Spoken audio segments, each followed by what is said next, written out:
teu nome, Senhor. Glória a teu nome, Jesus.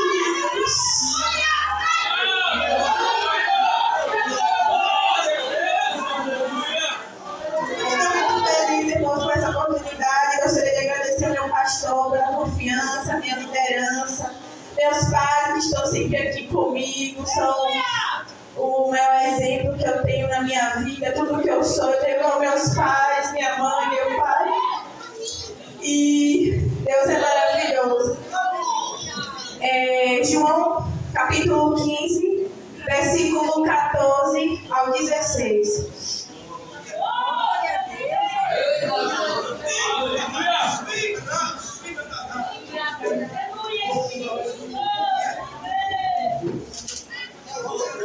Vou ler para ganharmos tempo.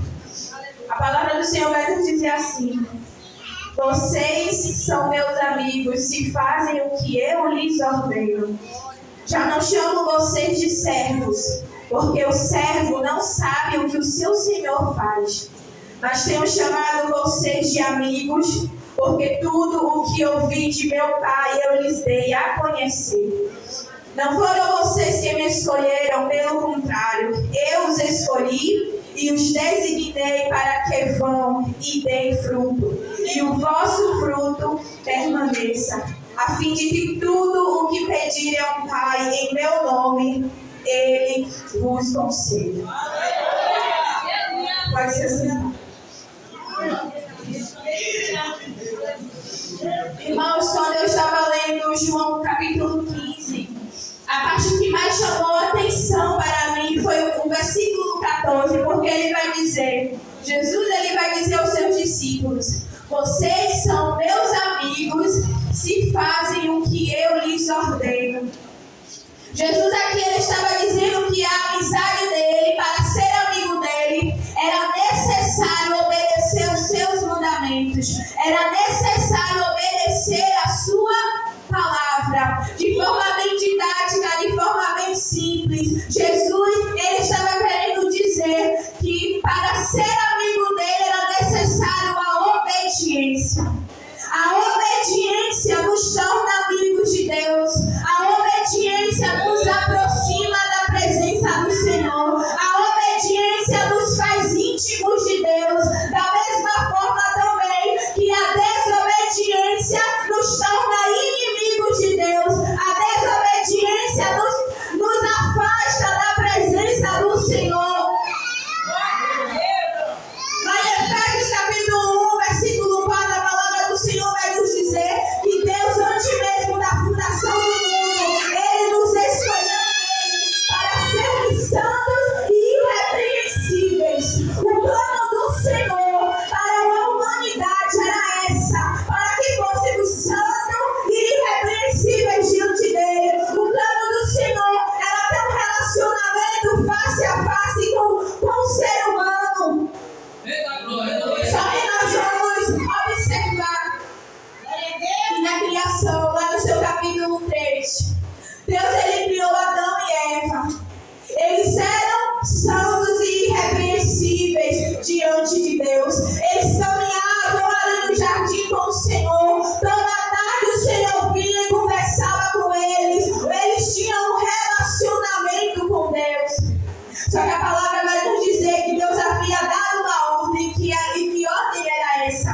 Deus ele falou: olha, de todas as árvores do jardim vocês podem comer livremente, mas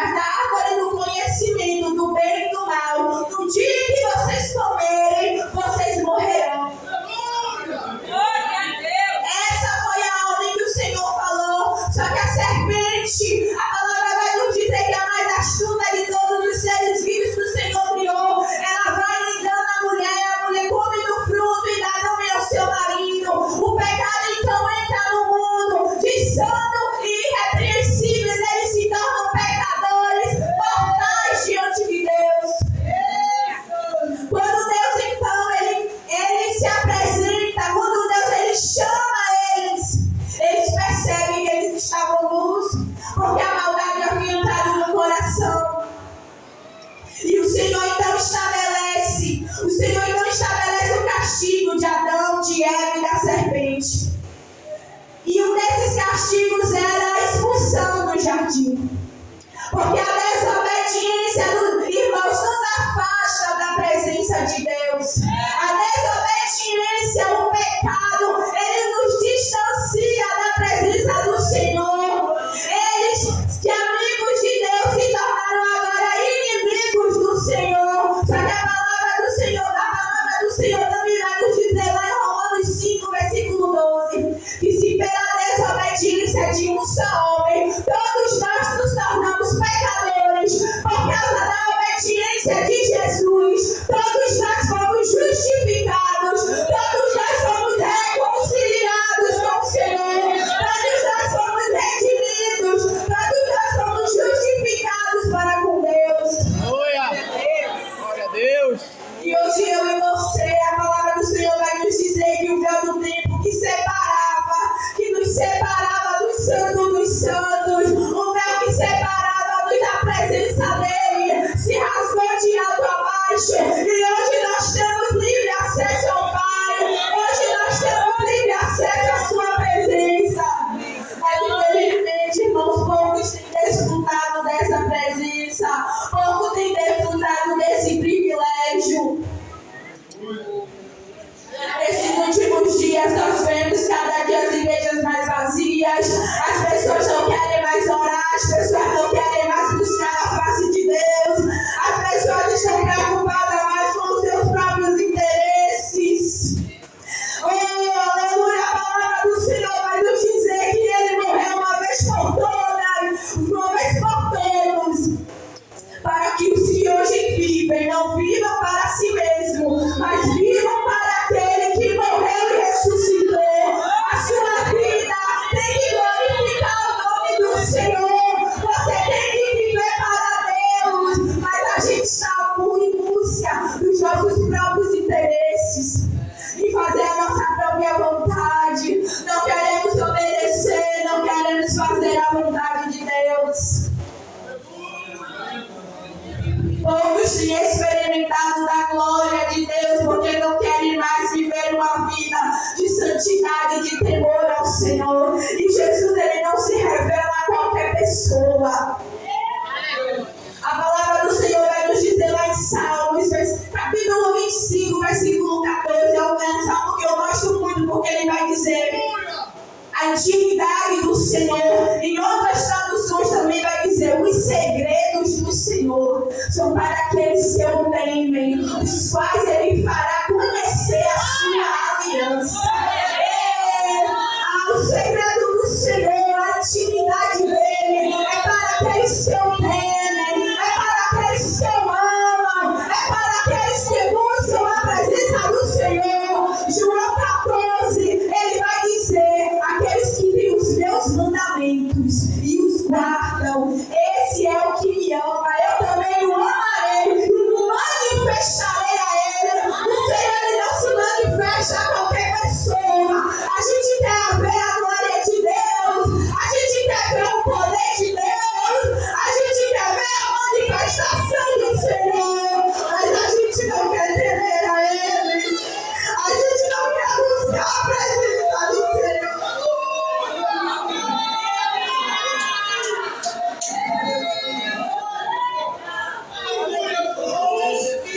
A gente não quer fazer a vontade de Deus.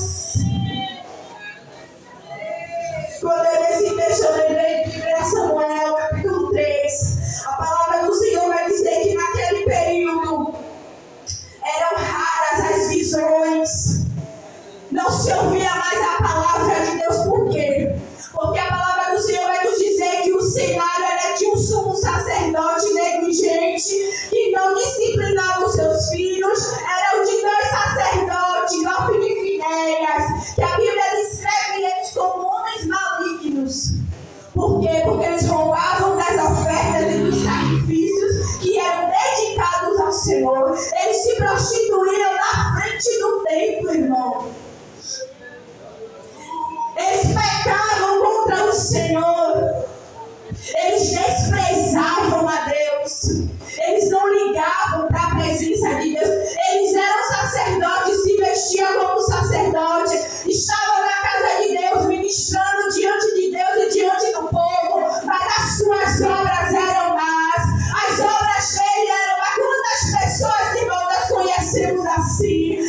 veste como crente, fala como crente, diz que é crente, mas as obras não condiz com aquilo que ele diz.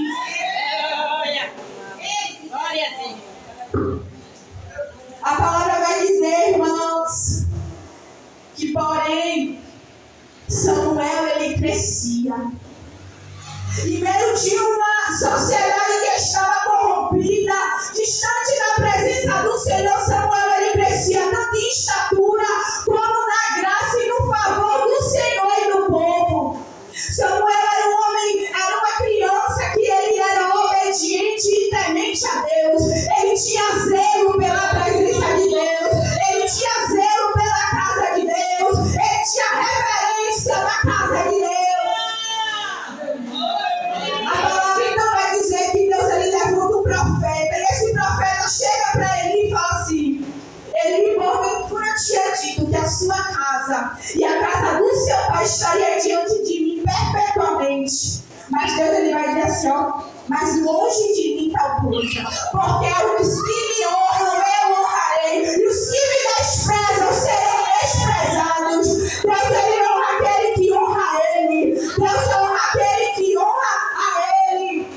Aleluia. Então Deus ele vai falar assim: eu levantarei um sacerdote fiel que fará tudo que eu tenho na mente e no coração. O que Deus está dizendo aqui: eu vou levantar um sacerdote obediente. Ele vai se comprometer a obedecer tudo aquilo que eu mandar. Ele vai ser meu amigo. Ele vai ouvir a minha voz. Ele vai sentir a minha presença. Eu vou poder me manifestar a ele, porque para onde eu mandar ele vai. O que eu mandar ele falar, ele vai falar. O que eu mandar ele fazer, ele vai fazer. Aleluia. Deus ele está à procura de amigos, irmãos.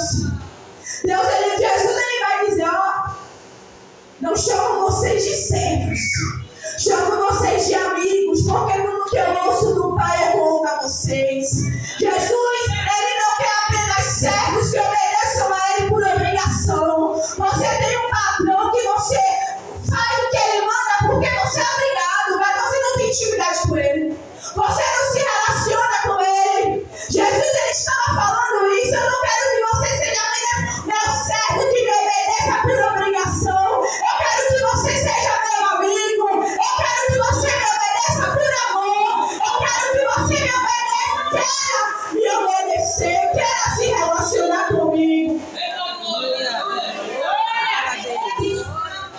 A palavra do Senhor vai nos dizer, irmão, em Tiago 4, versículo 4, que a amizade do mundo é inimizade contra Deus. Ou você é amigo do mundo, ou você é amigo de Deus. Ou você agrada ao mundo, ou você agrada a Deus. Não tem como, irmão, fazer as duas coisas. Porque a palavra vai dizer que é com ciúmes que o Espírito Santo que habita em vós anseia por nossas vidas. O Espírito Santo ele é o ser, ele tem ciúme de você. Ele tem ciúme de com quem você anda. Ou você é amigo de Deus, ou você é amigo do mundo.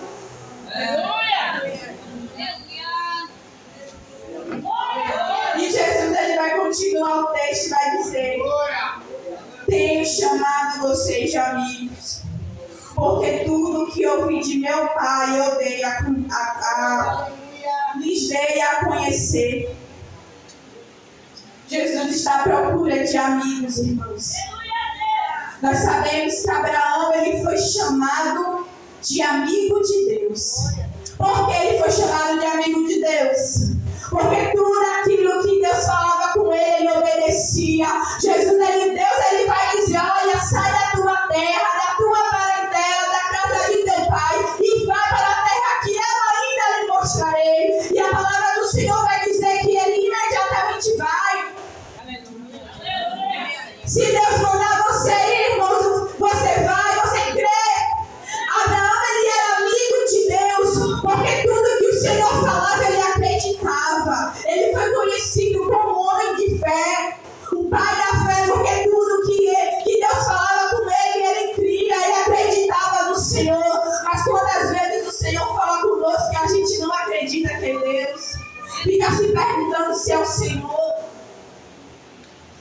gente não obedece e a gente não faz a vontade de Deus. Deus, ele falou, vai, percorre, entrega o seu filho, o seu único filho a quem você ama. E ele entregou porque ele amava a Deus, ele obedecia ao Senhor. Jesus, Deus, quando ele foi para destruir Sodoma e Gomorra, o que foi que Deus falou? Não tem como eu esconder isso de Abraão. Não tem como eu irei esconder isso de Abraão, que eu irei destruir Sodoma e Gomorra, uma vez que ele será uma grande nação, uma vez que ele é o meu amigo. De todas as pessoas, só Abraão sabia do que ia acontecer, irmãos. Porque ele era íntimo do Senhor, porque ele se relacionava com Deus. E já estou finalizando. A palavra do Senhor vai dizer: não foram vocês que me escolheram, pelo contrário, eu os escolhi e designei para que vão e deem fruto.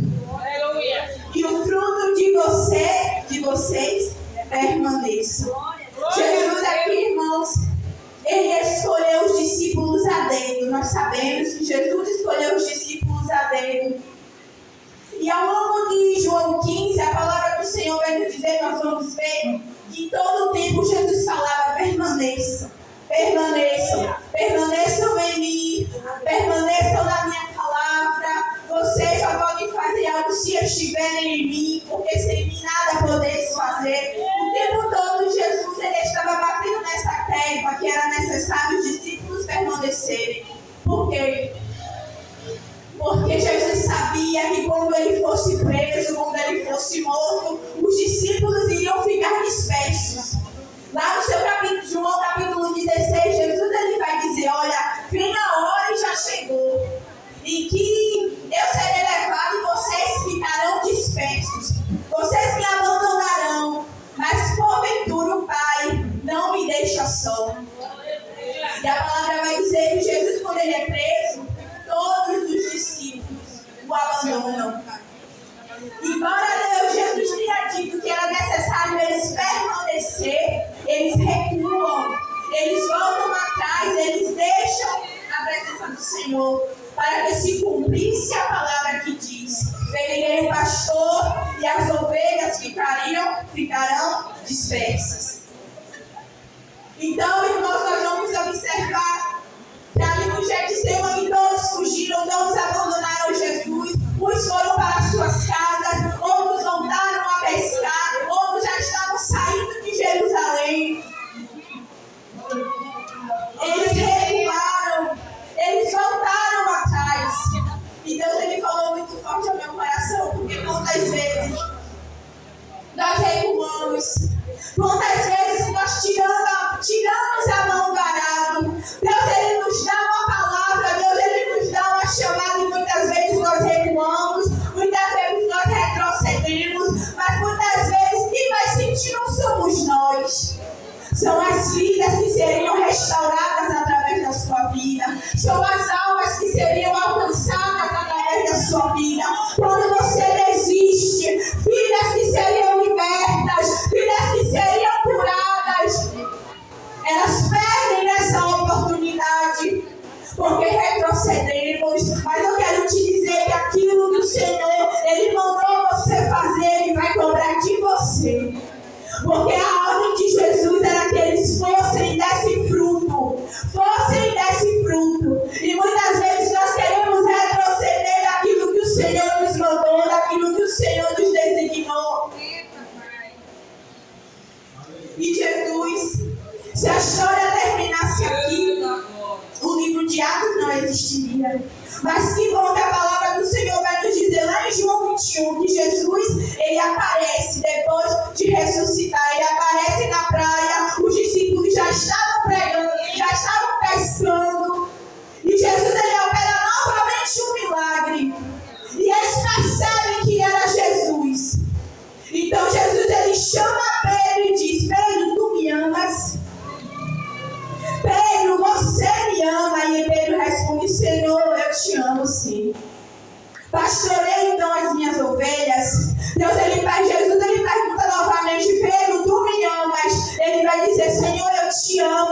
pastorei as minhas ovelhas. Pela terceira vez, Jesus pergunta: Pedro, tu me amas? Ele vai dizer já triste: Senhor, eu te amo.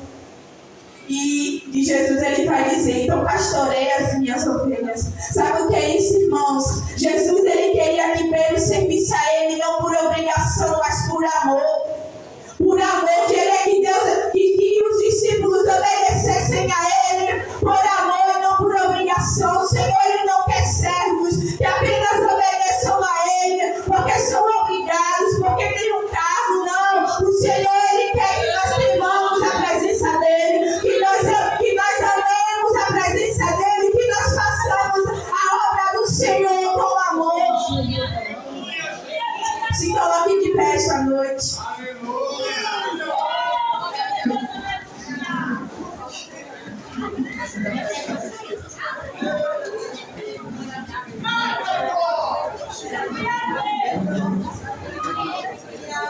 Glória ao teu nome, Senhor. Eu quero orar nesta noite. E eu quero que você ore também comigo esta noite. Aquilo que o Senhor mandou você fazer, aquilo que você porventura deixou para trás, que Ele quis desistir no meio do caminho. Se você porventura tem negligenciado a sua vida com Deus, a sua história com o Senhor, que você volte a buscar a presença do Senhor como antes, que você volte ao primeiro amor, porque Jesus ele está voltando. E a palavra do Senhor vai nos dizer que nós temos que ter azeite em nossas lamparinas. Nós precisamos ter as nossas mãos carregadas de frutos, porque o Senhor ele vem buscar uma igreja lavada, remida, restaurada pelo seu sangue. Ore comigo nesta noite. Soberano Deus e eterno Pai, Senhor, aqui está a tua igreja, Senhor. Pai, eu te peço, Jesus, reaviva o teu povo, Senhor. Derrama da tua graça, da tua presença. Que a tua igreja volte a temer e a tremer diante da tua majestade. Porque o Senhor é poderoso para fazer. O Senhor é poderoso para restaurar. O Senhor ainda cura. O Senhor ainda liberta. O Senhor ainda transforma. O Senhor ainda salva. O Senhor é o mesmo ontem, hoje e eternamente. E a palavra do Senhor vai dizer que se nós crescêssemos, faríamos as obras que o Senhor fez e outras maiores ainda. Essa é a vontade do teu coração, que nós façamos a tua vontade, que nós obedeçamos a tua palavra. Senhor, que a tua igreja volte a temer a tua presença, que aonde passar, seja na faculdade, na escola, na rua, elas tenham a presença do Senhor, elas entendam que elas são diferentes, que nós somos diferentes, que nós carregamos a presença de Deus, que nós carregamos a arca do Senhor.